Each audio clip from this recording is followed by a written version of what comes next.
தான் சொல்லுவேன். 16 வயசுக்குள்ள நல்ல கல்விகளை கற்கணும். சரிதானே? மூகட்டா எத்தனை? மூகட்டா 24. 24 வயசுக்குள்ள பொண்ணை பார்த்து பையனை பார்த்து கல்யாணத்தை முடிச்சிடணும். முடிக்கணும். அதுக்கு மேல இருந்தோம்னா பொண்ணு கிடைக்காது. வயசாகி போச்சு. ஏற்கனவே இப்ப பொண்ணுக்கு தட்டுப்பாடா இருக்கு பாத்துக்கோங்க. தட்டுப்பாடுதான். நம்ம உள்ள காலத்துல எப்படி தெரியுமா வரும்? முன்னால எல்லாம் பொண்ணுக்கு நகை போட்டு பணம் கொடுத்து பிள்ளைய கட்டி கொடுத்தாங்க. நம்ம மாப்பிள்ளைக்கு பொண்ணு வேணும்னா நகையை போட்டு பணத்தை கொடுத்து கூட்டிக்கிட்டு வர வேண்டியது. அதாவது இப்ப எதற்காக அப்படி இருக்கு தெரியுமா? எந்த பெண்கள் எந்த குழந்தையை எடுத்துக்கிட்டாலும் கல்வியை கற்க வேண்டும் என்று நினைக்கிறார்கள். ஒரு குழந்தைகளும் அதாவது எம்காம், பிகாம், என்ன எம்பிபிஎஸ் இப்படி எல்லாம் டிகிரி படிச்சிருக்கோம். இவர் என்ன இவாரு படிப்பு இல்லாம ரோட்ல சுத்திட்டாலே இவர் கட்டி கொடுப்பாங்களா? அதே மாதிரி ஆண்களும் அதே மாதிரி டிகிரி படிச்சா தான் கட்டி கொடுப்பாங்க.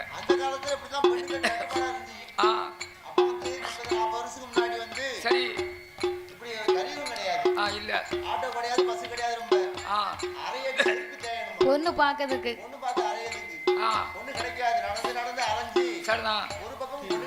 சரி ஆமையா. அதுக்கப்புறம் பெண்களை வந்து கொஞ்சம் பெருத்து போச்சு. சரி நிறைய பெண்கள் பெருத்து போச்சு. ஆமா இப்போ அதே மாதிரி பெண்ணு குறைஞ்சு போச்சு. அதனால மூகட்டா 24 வயசுக்குள்ள கல்யாணத்தை முடிக்கணும். 4 எட்டா எத்தனை? 32. 32 வயசுக்குள்ள குழந்தையை பெற்று எடுக்கணும். 5 எட்டா 40. 40 வயசுக்கு உள்ள நம்மளால எவ்வளவு வேலை பார்க்க முடியுமோ அந்த அளவுக்கு நல்லா உழைக்கணும், நல்லா சேர்த்து வைக்கணும். 40 வயசுக்கு மேல ஏன் 40 வயசு சொன்ன தெரியுமா? 30 வயசு 35 வயசுக்கு உள்ள வரைக்கும் நம்ம உடம்பு நம்ம என்ன சொன்னாலும் கேட்கும், எதை கொடுத்தாலும் திங்கி, என்ன வேலை பார்த்தாலும் அது ஏத்துக்கிடும். 35 வயசு 40 வயசுக்கு மேல இந்த உடம்பு என்ன சொல்லுதோ அதைத்தான் நம்ம கேட்டு நடக்கணும்.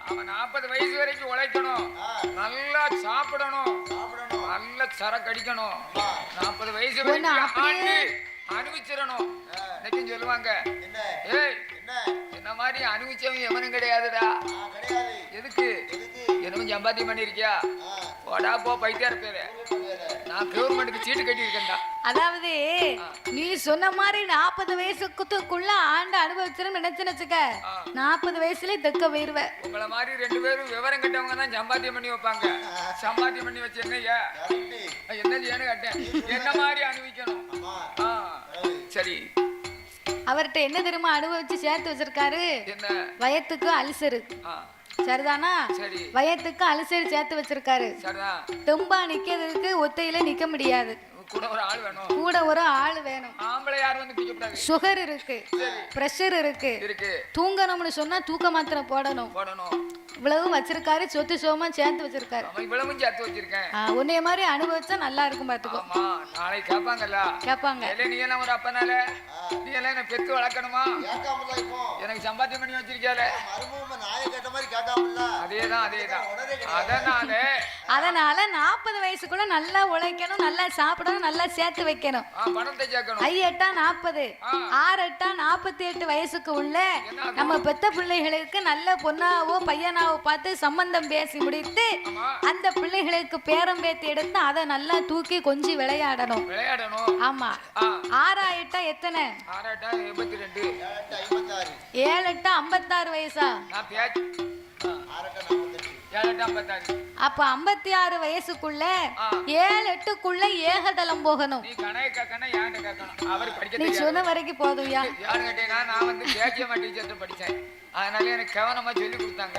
அதனால 56 வயசுக்குள்ள எங்கெங்க சிவ ஆலயம் இருக்கோ பெரிய பெரிய ஆலயத்துக்கு போய் நல்ல என் பிள்ளைகளுக்கு குடும்பத்துக்கு நல்ல வாழ்க்கையை கொடு, நல்ல நிம்மதியை கொடு அப்படின்னு சாமியை போய் கும்பிடணும்.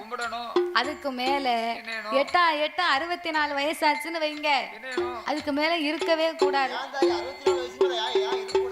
ஏன் இருக்க கூடாதுன்னு சொன்ன தெரியுமா?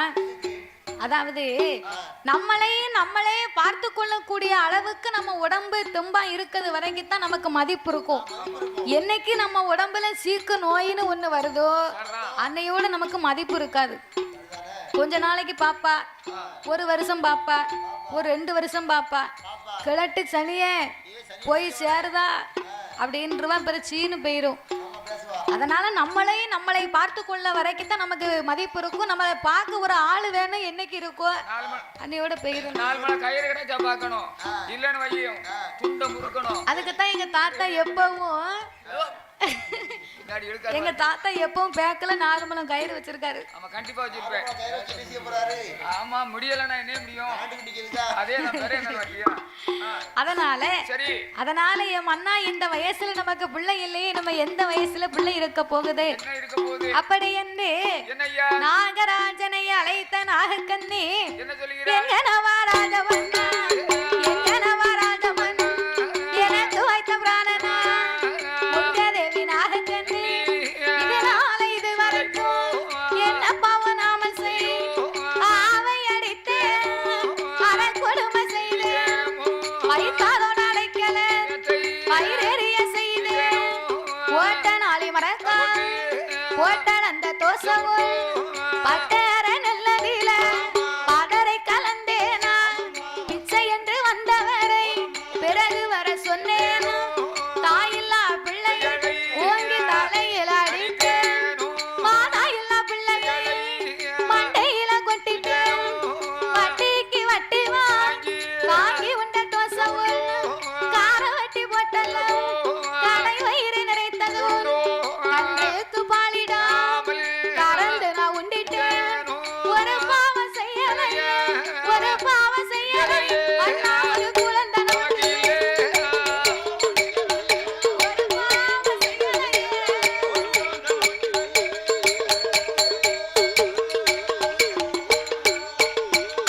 அண்ணா ஒரு பாவம் செய்யலையே ஒரு குழந்தை நமக்கு இல்லை ஆணுக்கு ஆணும் இல்லை அடுக்கலைக்கு பெண்ணும் இல்லை ஏ மன்னா நாகராஜா ஆவை அடித்தேனா அறக்கொடுமை செய்தேனா நான் வைத்தாருடைய அடைக்கலத்தை பாவி நான் வயிறெறியே செய்து விட்டேனா ஓட்ட நாளை மரக்கால் கொண்டு யாருக்கும் போட்டு அளந்தனா நான் வட்டிக்கு வட்டி வாங்கி யாருக்கிட்டையும் வாங்கி தின்றுப்பனா கார வெட்டி போட்டு என் கடை வயிறை நான் நிறைத்தது உண்டா மன்னவா பிச்சைக்கு வந்தவரை பிறகு வர சொன்னேனா நான் எந்த பாவமும் செய்யலையே பிறகு ஏன் எனக்கு குழந்தை இல்லை ஆணுக்கு ஆணும் இல்லை அடுக்கலைக்கு ஒரு பெண்ணும் இல்லை நமக்குன்னு ஒரு ஆம்பளை பிள்ளை இருந்தாம்னு வைங்களேன் அரண்மனையில என்ன வேலை இருந்தாலும் எத்தனை பேர் இருந்தாலும் அரண்மனைக்கு காவலா இருந்து பாப்பா ஆமா ஆம்பளை பிள்ளை இருந்தா அரண்மனைக்கு காவலா இருப்பா ஒரு பெண் குழந்தை இருந்தா என் அடுக்கலையில என்ன வேலை இருக்கோ அம்மாவுக்கு அடுத்து என்ன வேலை இருக்கோ அந்த பொட்ட பிள்ளை நின்னு வேலை பார்க்கும். பெண்களுக்கு வந்து கைவேலை மாத்திடுவா. இந்த அம்மா ஒரு சாப்பாடு போங்கன்னா அந்த புள்ள ஒரு குழம்பு வைக்கும் கூட்டு வைக்கும். இவ சோப்பு போட்டான்னு வையே அந்த புள்ள அலசி காய போட்டுருவா. இந்த அம்மா ஒரு வீட்டுல வேற ஏதாவது வேலை பார்த்துக்கிட்டு இருந்தான்னா அந்த அக்கா அவ முடிக்கத பாத்தியா நீ சும்மா இருக்கலன்னு வையே அடி. அப்போ பெண் குழந்தை இருந்தா அம்மாவுடைய கை வேலையை மாத்தும். ஆம்பளை பிள்ளை இருந்தா எதைவான் தெரியுமா? ஆம்பளை பிள்ளை இருந்தா என்ன செய்வான்? அப்பா பார்க்க வேலையை பின்னாலே பாப்பான். நல்ல அப்பாவா இருந்தாருன்னா அப்பா கொஞ்சம் யோக்கியமா இருந்தாருன்னு வையே அவர் ஒரு பூயாவரம் பார்த்து அந்த பிள்ளை கொஞ்சம் பூயாவரத்துக்கு உதவி பண்ணுவான். அவர் ஒரு டீ கடை போட்டு அந்த பிள்ளை ஒரு வடையாவது போடுவான். யோக்கியரா இருந்தா அயோக்கியனா இருந்தாம்னு வையே அவரு குவாட்டர் அடிச்சா இவன் புல் அடிப்பான். நல்லா இருக்கும்ல. அப்பா முன்னால வரிசையில நின்னாருன்னா கோட்டுருவாங்க புள்ள முன்னால வந்து நிப்பான் பாத்துக்கோ. உனக்கு என்ன பிராண்டு? எனக்கு எனக்கு ஒரு அக்காடு வந்து ராயல் அக்காடு வேணுமா லெமன் பக்காடி வேணுமா? அக்காடு வேங்க 180 75 ரூபாய் 85 ரூபான்னு எனக்கு. அப்போ அவ்வளவு ரூபாய்க்கு உங்ககிட்ட வசதி இல்லையோ? துட்டு இல்ல இருக்கிறது வந்து பேசணும். அப்ப என்கிட்ட இருக்கு உனக்கு வசமா வாங்கி தரேன். அப்படியா? ஆமா அததான் எதிர்பார்த்தேன். ஒரு சானக்ஸாவும் என்னைக்காவது ஒரு 18 48 வாங்கி அடி ஒரு நாளைக்கு வாங்கி கொடுவேன் கொஞ்சம் அளவுல. ஒரு கடுங்காப்பி வாங்கி கொடுக்க மாட்டேன். அதுவும் கிடைக்கலன்னு வையே, ஒரு மானிடர் வேண்டாம், மண்டை வலிக்கு. ஆமா, அது வேண்டாம். நெப்போலியன். நெப்போலியனா? அது நல்லா தான் இருக்கும். நான் குடிக்கவனுக்கே எனக்கு இந்த பேர் தெரிய மாட்டேங்க. உனக்கு எப்படி இந்த பேர்?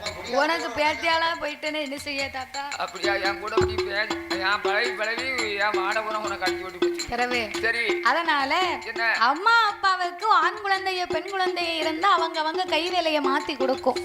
அதனாலதான் நாகக்கண்ணி சொன்னா, ஆணுக்கு ஆணும் இல்லை, அடுக்கலைக்கு பெண்ணும் இல்லையே மன்னவா, சாமி இஞ்சி வச்சா பிஞ்சிரங்கும், இஞ்சி வச்சா பிஞ்சிரங்கும், எரு போட்ட காய் காய், இந்திரனார் உடன்பிறன் இருசி என்று பேருங்க, மஞ்சள் வைத்தா பிஞ்சிரன், மணல் போட்ட காய் காய், மந்திரையின் உடன்பிறன், மந்திரையின் உடன்பிறன், பாவி மலடி என்று பேருங்க.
என்று கண்ணீரை வடிக்கிறான் நாகக்கண்ணி. கவலை கொண்டு அழுது புலம்பினான்.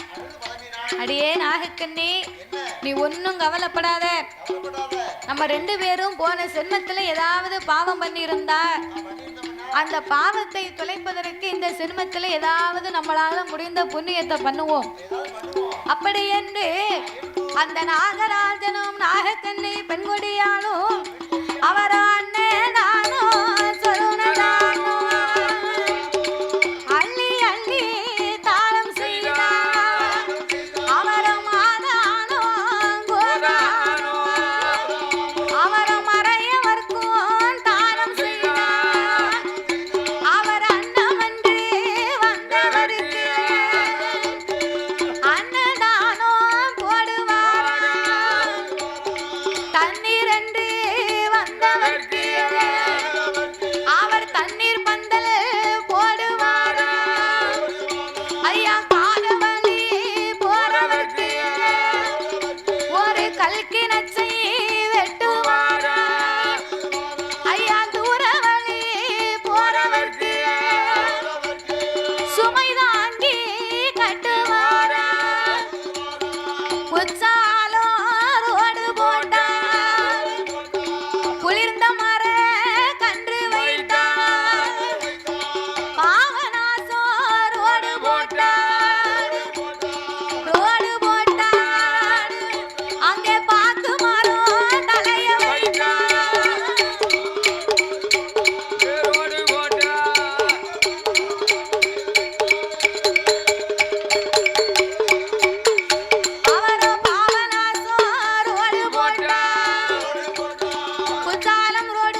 மரக்கன்றுகளை தலைய வைத்தார்கள். காசியில இருந்து கன்னியாகுமரி வரைக்கும் ஒரே ரோடு. அடே அப்பா, போகாத கோயில் இல்ல, கும்பிடாத சாமி இல்ல. கல்லை கண்ட இடங்கள் எல்லாம் கை தொழுது வணங்கினார்கள். கோவில் கண்ட இடங்கள் எல்லாம் கும்பிட்டு வணங்கினார்கள். அப்பமும் நாகக்கன்னிக்கும் நாகராஜனுக்கும் ஒரு குழந்தை இல்லை. ஒரு கருவேப்பிலை கிடைக்கல. கருவேப்பிலை வேணும்னா மரத்துக்கு தான் போகணும். அந்த கருவேப்பிலை இல்ல. இன்னைக்கும் கல்யாணம் முடிச்சு ஒரு 2-3 வருஷம் கழிச்சா இந்த வயத்துல கருவேப்பிலை இல்லையே. ஒரு அடி கூட வயத்துல படல. சும்மா அப்படியே நடிக்காரு. ஒரு ஆக்ஷன் தான். அதானே வயத்துல அடிச்சவன் போகணும்னு நினைக்கிறோம். ஏற்கனவே வெந்து போய் கிடக்கு. சரி பண்ணி. அதனால என் மன்னா, என் நாகராஜா, இனியும் நாமளுக்கு என்னைக்கு மன்னா குழந்தை இருக்க போகுது. நான் பெண்ணாக பிறக்கலாமா, பிள்ளை ஒன்று இல்லாம இந்த பூமியிலே வாழலாமா, அண்ணா மந்தையாக நானும் பிறக்கலாமா, மதலை ஒன்று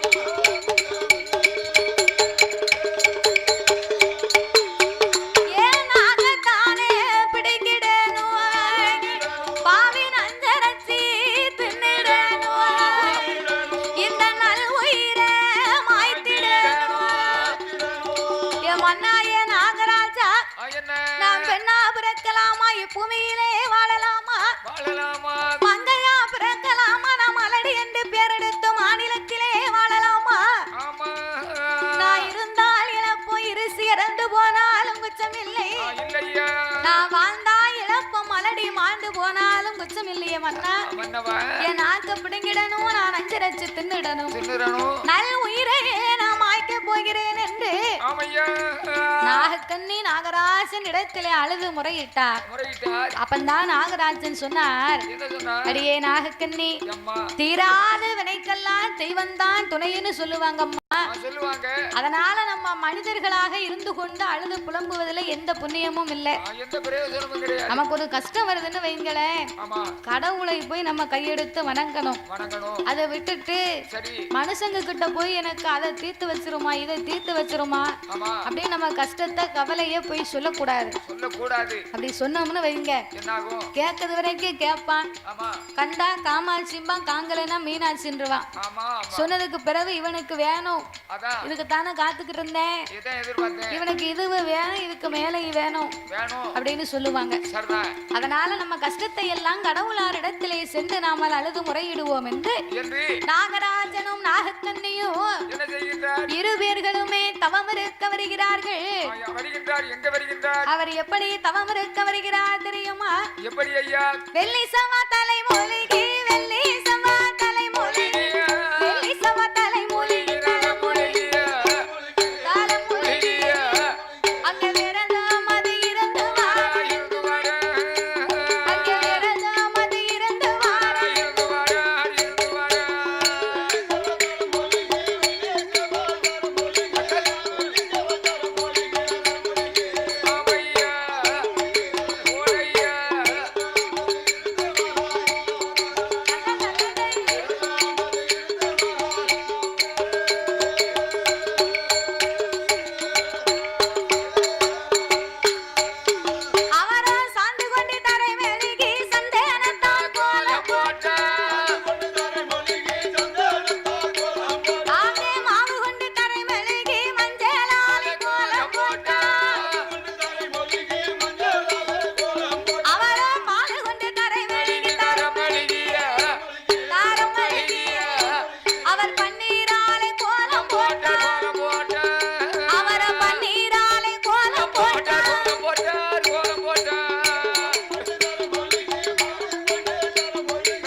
தாத்தா என்ன பேத்தி?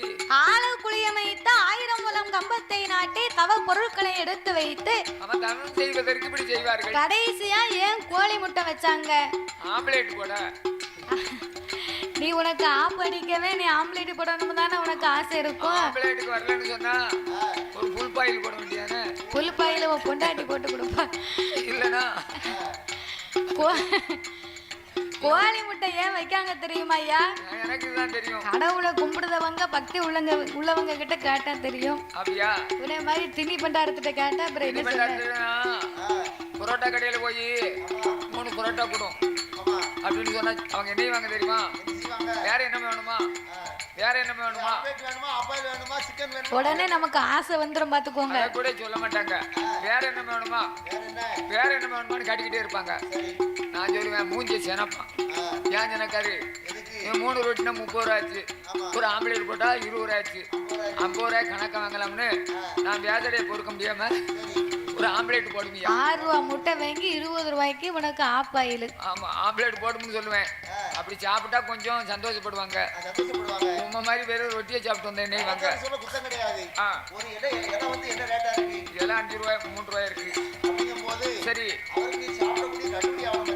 சரி தாத்தா உங்க சாப்பாடு பிரச்சனை பிறகு பேசுவோம். தவம் இருக்கும் போது கோழி முட்டை ஏன் வச்சாங்க? இப்ப அதான் கொஸ்டின். எனக்கு வந்து விவரம் தெரிஞ்சதை நான் சொல்லிட்டேன், நீ சொல்லு வேணாம். கோழி முட்டை ஏன் வைக்கிறார்கள் தெரியுமா? எதுக்கு?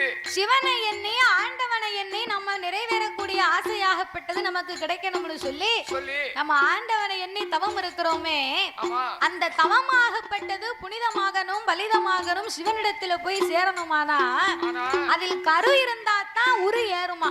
ஓஹோ அப்படியா? அதுக்குத்தான் கோழி முட்டை வைக்காங்க. முதல்ல சொன்னாங்க உங்ககிட்ட போய் கேட்டேன் பாத்தியா? கேட்க கூடாது.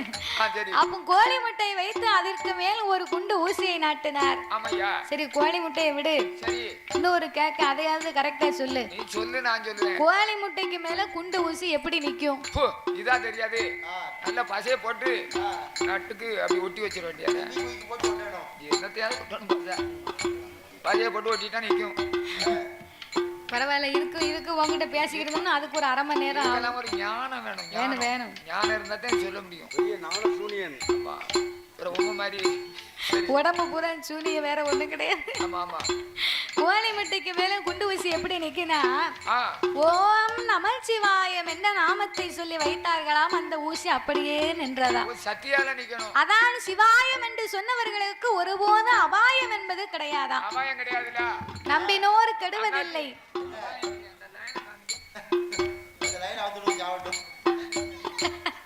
ஏ தாத்தா அங்கன போய் காலை வச்சேன்னா நல்லா இருக்கும். அவர் குடிய கெடுக்க நான் சொன்ன மத்தியில இப்ப சிவாயம் என்று சொன்னவர்களுக்கு அபாயம் இல்லைன்னு சொன்ன மத்தியில இவர் சிவாயம்னு சொல்லிட்டு கரண்ட்ல போய் விழ போறாராம். என்ன ஆகும்? காப்பாத்துவாரு. சாக்கடிச்சு தெரியாமல் செய்தா அது தவறு, தெரிந்தே செய்தா அது தப்பு. அதனால கடவுள் உன்னை காப்பாற்ற மாட்டார். பிடிவாதத்துக்கு மருந்து இல்ல. அதனால நாகராஜனும் நாகக்கண்ணியும் கோழி முட்டைக்கு மேல் ஒரு குண்டு ஊசியை நாட்டி ஊசி உனையின் மேல் நாகராஜனும் நாகக்கண்ணியும் தன்னுடைய நாவை ஊன்றிக் கொண்டு ஆகாய மார்க்கமாக வாளை நிறுத்திக் கொண்டு 6 வருடமாகவே தவம் இருந்தார்கள். அவர் உண்ணவில்லை உறங்கவில்லை உடையவனை மறக்கவில்லை. அன்னம் தன்னை அருந்தாமல் ஆண்டவன் திருப்புகளை மறக்காமல் அரகரா சிவசிவா அண்ணாமலை நாதா என் உண்ணாமலை பாதகா அநாதை ரட்சக ஆபத்து குடையோனே ஈசா இறைவா வென்று இறைவனின் நாமங்களை உச்சரித்தார். 12 வருடமாகியும் பகவான் சிவபெருமான் வரவே இல்லை. ஆண்டவன் வராமல் இருக்க 2 பேரும் கடவுளை நினைத்து கவி பாட ஆரம்பித்தார்கள். ஆண்டவனே பகவானே சம்போ சங்கரா, ஆண்டவனே பகவானே சம்போ சிவ சம்போ சங்கரா, அடி ஆசையும் தவத்தை பாரு இந்த அடி ஆசையும் தவத்தை பாரு.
அப்ப பார்த்தார் ஆண்டவனாகிய பகவான் என்ன செய்கிறார்? இந்த கைலாசம் நடுங்கும் அளவுக்கு தவம் இருப்பது யாரு யாரா இருக்கும் என்று நாகராஜன் நாகக்கண்ணை தவத்தை கண்டார். கண்டார். கண்டும் காணாதவரை போல ஆமையா கலி உலகமெல்லாமும் ஆண்டவன் படி இழக்க பயணமாகி வருகிறார். அமர்கின்றார். அன்னைக்கு பார்க்க பார்வதிக்கு ஒரு ஆசை. என்ன ஆசை?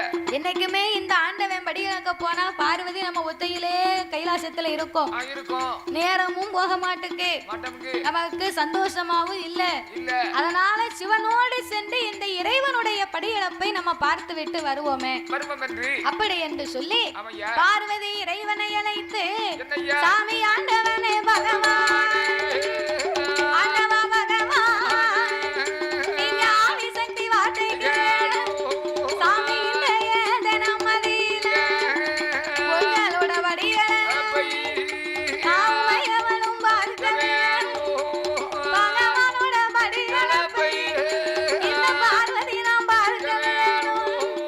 கடவுளோட படியிழப்பை கடவுளோட படியிழப்பை நான் கண்டிப்பா பார்க்க வேணும்.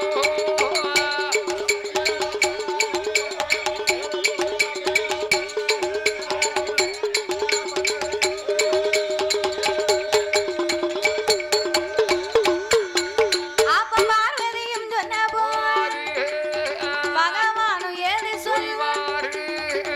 அம்மா பார்வதி என்னங்க? என்னைக்குமே நீ படியரிசி எடுத்து கொடுத்தா நான் ஆண்டவன் போய் படி இழந்துட்டு வருவேன். ஆமா. திடீர்னு இன்னைக்கு என் கூட வாரம்னு சொன்னா என்ன அர்த்தம்? என்னமா அர்த்தம்? இறைவா ஐயா நேரம் போகல, எனக்கு கைலாசத்துல ஒத்தையில இருக்கிறதுக்கு ஒரு மாதிரி இருக்கு. வெறிச்சோடி இருக்கு. அதனால நானும் உங்க கூட இன்னைக்கு வாரேன். வாரம் ஐயா. பார்வதி என்னம்மா? என்னோடு வரணுமானா என்ன? உன்னை அழைத்து கொண்டு போவதனால எனக்கு ஒண்ணும் இல்ல. இத கூட்டி போங்க. ஆனாலும் உலகத்தை ஒரு விதமாக படைத்தேன், உலக மக்களை எல்லாம் நான் பலவிதமாக படைத்திருக்கிறேன் அம்மா. பல விதம் என்றால் என்னய்யா? பலவிதம் என்றால் ஆ. ஒருவருக்கு கூனாக இருக்கும், இன்னும் ஒருவருக்கு குருடாக இருக்கும். இருப்பார். கூன், குருடு, செவிடு, பேடு, நொண்டி, மூக்கரை. ஆமா. குழந்தை உள்ளவர் இருப்பார், குழந்தை இல்லாதவரும் இருப்பார். இருப்பார். ஒருவர் மாளிகையில் இருப்பார், இன்னும் ஒருவர் மண்குடிசையில் இருப்பார். இருப்பார். எல்லாம் பெண்ணா பிறந்தவா, ஆமா. ஏழை மனம் கொண்டவா, ஆமையா. சக்தியினுடைய மனதோ இரக்க குணமுடையது அம்மா. ஆமாம்மா. என் கூட வந்தா அதையெல்லாம் உன்னால் பார்த்து விட்டு வர முடியாது. அவன் பார்த்து நீ ஆச்சரியப்படுவ. என்ன படியிழக்க விட மாட்டேன், உனக்கு பதில் சொல்லத்தான் எனக்கு நேரமே இருக்கும் பாத்துக்கோ. ஆமா ஆமா. அவருக்கு என்ன ஆச்சு, ஆச்சு. இவருக்கு என்ன ஆச்சு என்னாச்சு? அப்படின்னு நீ சும்மா இருக்க மாட்ட. அதானே. நீ கைலாசத்துல இரு, நான் ஆண்டவன் போயிட்டு வரேன் போயிட்டு வரேம்மா அப்படின்னு சொன்ன உடனே என்ன? அப்ப பார்வதி சொன்னா, எப்படி? உங்க கூட வரும்போது நான் பேசிக்கொண்டு வருவதா உங்களுக்கு ஒரு பெரிய கஷ்டம். இது ஒரு கஷ்டம் ஐயா. அப்படின்னா நான் படியிழந்து முடிக்க வரைக்கும் நான் எந்த பேசுமே பேச மாட்டேன். பேச மாட்டேன் ஐயா. அப்படியா? ஆமா. அப்படின்னா பார்வதி நீ எனக்கு ஒரு சத்தியம் பண்ணி கொடுத்தா என் கூட உன்னை அழைத்து கொண்டு போறேன். என்னையா சத்தியம் வேணும்? உங்க அண்ணன் இருக்காரு பாரு, கோபால கண்ணன். ஆமா இருக்காரு. கண்ணன் மீது சத்தியமா சரி. படியிழந்து முடிக்க வரைக்கும் வாயை திறக்க மாட்டேன், மறுவார்த்தை பேச மாட்டேன் பேச மாட்டேன் அப்படின்னு ஒரு வார்த்தை சொல்லு, உடனே உன்னை அழைத்து கொண்டு போறேன். இவ்வளவுதானே ஐயா? இது அப்பளே சொல்லி இருந்தா நம்ம இதுக்குள்ளேயும் போயிட்டு வந்திருக்கலாம். திரும்பி வந்திருக்கலாம். எங்க அண்ணன் கோபால கண்ணன் மேல சத்தியமா சத்தியமா நான் படியிழந்து முடிக்க வரைக்கும் வாயை திறக்க மாட்டேன், மறுவார்த்தை பேச மாட்டேன் ஆண்டவா ஆண்டவா அப்படின்னு ஆணையிட்டு கொடுத்து வாப்பு விட்டு சட்டத்தை வாங்கி வாங்கி பகவானும் பார்வதா தேவியும் ஆமையா பாரு உலகம் எல்லாம் படியிழக்க வருகிறார்கள். எப்படி ஐயா? நாளை நல்ல தினையே